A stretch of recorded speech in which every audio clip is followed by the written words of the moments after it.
بسم اللہ الرحمن الرحیم۔ السلام علیکم ورحمۃ اللہ وبرکاتہ۔ 5 بڑے خطرناک گناہوں کا عذاب۔ 5 ایسے گناہ جن کا قبر میں سخت عذاب ہوتا ہے۔ محترم ناظرین، 5 اعمال ایسے خطرناک ہیں کہ جنتی انسان کو جہنمی بنا کے رکھ دیتے ہیں۔ یہ ایسے خطرناک ترین اعمال ہیں، انسان اللہ کی قربت حاصل کرنے ہی والا ہوتا ہے، اللہ کا پسندیدہ بننے والا ہی ہوتا ہے، اور جیسے ہی ان خطرناک اعمال کا ارتکاب کرتا ہے تو آنن فانن اللہ سے دور ہو جاتا ہے، اللہ کا ناپسندیدہ بندہ بن جاتا ہے، جنت سے دور ہو جاتا ہے، اللہ کی رحمتوں کی بجائے اللہ کے عذاب کا مستحق بن جاتا ہے۔ بعض اعمال تو ایسے ہیں کہ ان کو اختیار کرنے والا جنت کے اعلیٰ درجات پر فائز ہوتا ہے، لیکن اگلے لمحے ان 5 اعمال میں سے کسی کا ارتکاب کر بیٹھتا ہے، پھر جنت کے اعلیٰ درجات تو کیا، اللہ کے عذاب کا مستحق بن جاتا ہے۔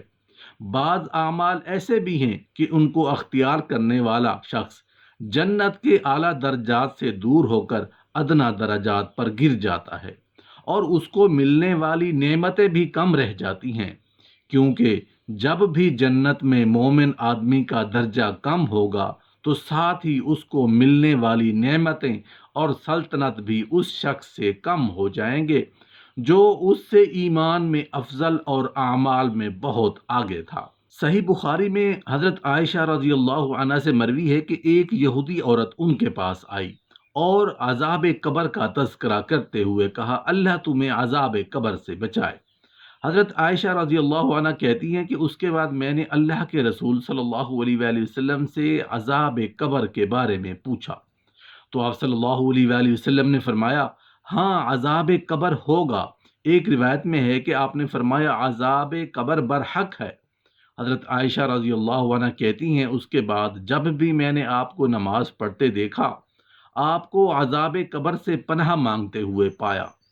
صحیح بخاری میں حضرت اسماء بنت ابی بکر رضی اللہ عنہ سے روایت ہے، وہ کہتی ہیں کہ ایک مرتبہ اللہ کے رسول صلی اللہ علیہ وآلہ وسلم خطبہ دینے کے لیے کھڑے ہوئے تو آپ نے اس آزمائش کا ذکر کیا جو آدمی کو قبر میں ہوتی ہے۔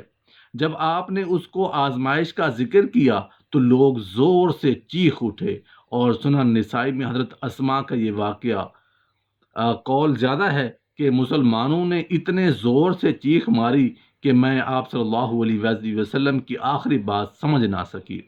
جب ان کی چیخ بند ہوئی تو میں نے ایک شخص سے کہا کہ جو میرے قریب تھا، اللہ تجھ کو برکت دے، اللہ کے رسول صلی اللہ علیہ وآلہ وسلم نے آخر میں کیا فرمایا ہے؟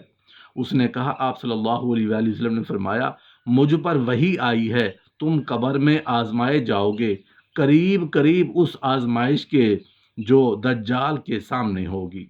حضرت عبداللہ بن مسعود رضی اللہ عنہ کے رسول اللہ صلی اللہ علیہ وسلم سے روایت کرتے ہیں کہ اللہ کے ایک بندے کو قبر میں 100 کوڑے لگانے کا حکم ہوا، وہ برابر عذاب میں تخفیف کی دعا کرتا رہا، یہاں تک کہ تخفیف کر کے ایک کوڑا کر دیا گیا۔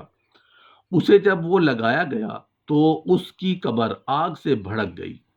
عذاب کی کیفیت دور ہونے کے بعد کوڑا لگانے والے نے اس سے کہا، آپ لوگوں نے مجھے کس جرم میں یہ کوڑا لگایا ہے؟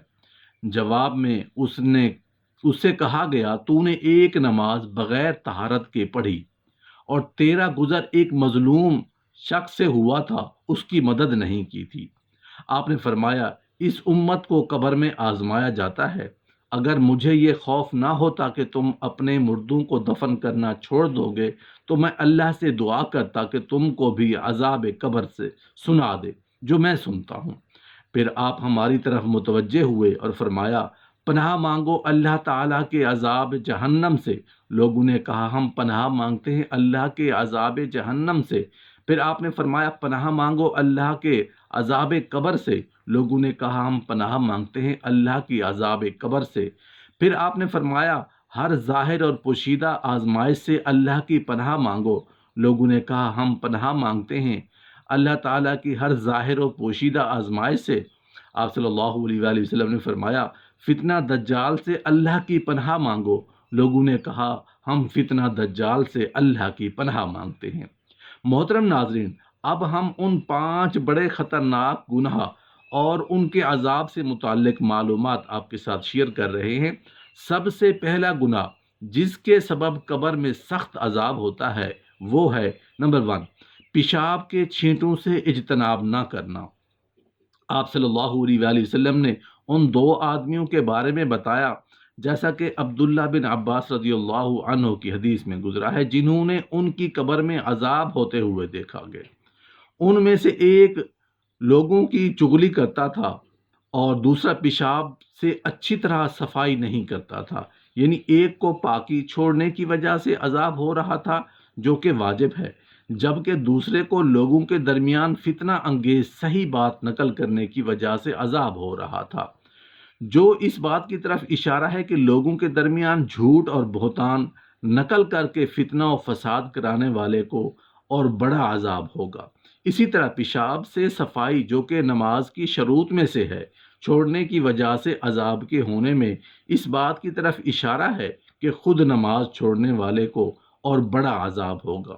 اسی حدیث کی ایک دوسری روایت میں ہے، ان دونوں میں سے ایک لوگوں کی غیبت کیا کرتا تھا، جس سے معلوم ہوا کہ غیبت کرنے والے اور چغل خور دونوں کو عذاب قبر ہوگا۔ ایسا گناہ جس کے سبب قبر میں سخت عذاب ہوتا ہے وہ ہے نمبر 2، بلا طہارت نماز پڑھنا۔ آپ صلی اللہ علیہ وآلہ وسلم سے مروی ہے کہ ایک آدمی کو اس کی قبر میں ایک کوڑا مارا گیا، جس سے اس کی قبر آگ سے بھر گئی، کیونکہ اس نے ایک نماز بغیر طہارت کے پڑھی تھی اور اس کا گزر ایک مظلوم سے ہوا جس کی مدد نہیں کی۔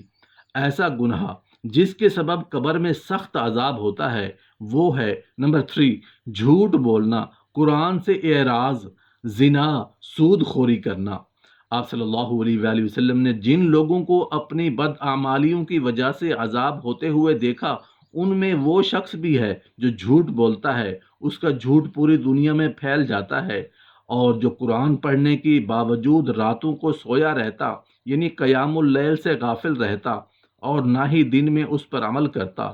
اسی طرح زانی مرد اور زانی عورت اور سود خور کو بھی آپ نے عذاب ہوتے دیکھا تھا۔ ایسا گناہ جس کے سبب قبر میں سخت عذاب ہوتا ہے وہ ہے نمبر 4، نماز کو گراں سمجھنا، زکوٰۃ کی ادائیگی نہ کرنا، فتنہ پروری کرنا۔ ایک حدیث میں آپ صلی اللہ علیہ وآلہ وسلم نے نماز کو گراں سمجھنے والوں کے سر کو پتھر سے پاش پاش کرنے اور زکوٰۃ ادا نہ کرنے والوں کو تھوہڑ اور خاردار خشک گھاس کھانے کی خبر دی ہے، جبکہ کچھ لوگوں کو زنا کی وجہ سے سڑا ہوا گوشت کھانے اور کچھ لوگوں کو تقریر و گفتگو سے فتنہ پھیلانے کی وجہ سے ان کے ہونٹوں کو لوہے کی کینچی سے کاٹے جانے کی خبر دی ہے۔ ایسا گناہ جس کے سبب قبر میں سخت عذاب ہوتا ہے وہ ہے نمبر 5، یتیم کا مال کھانا، آبرو ریزی کرنا، مال غنیمت سے چوری کرنا، ناحق کسی کا مال کھانا۔ حضرت ابو سعید خدری رضی اللہ عنہ سے مروی ہے کہ ایک حدیث میں آپ صلی اللہ علیہ وآلہ وسلم نے واقعہ شب معراج میں مختلف لوگوں کے گناہ اور ان کی سزاؤں کا ذکر کیا ہے۔ آپ صلی اللہ علیہ وآلہ وسلم نے فرمایا، کچھ لوگوں کے پیٹ گھروں کی مانند تھے، یہ سود خور تھے، کچھ لوگوں کے منہ کھول کر ان میں آگ کا انگارہ ڈالا جا رہا تھا، یہ ان کے پیچھے کے راستے سے باہر نکل جاتا، یہ لوگ یتیموں کا مال کھانے والے تھے۔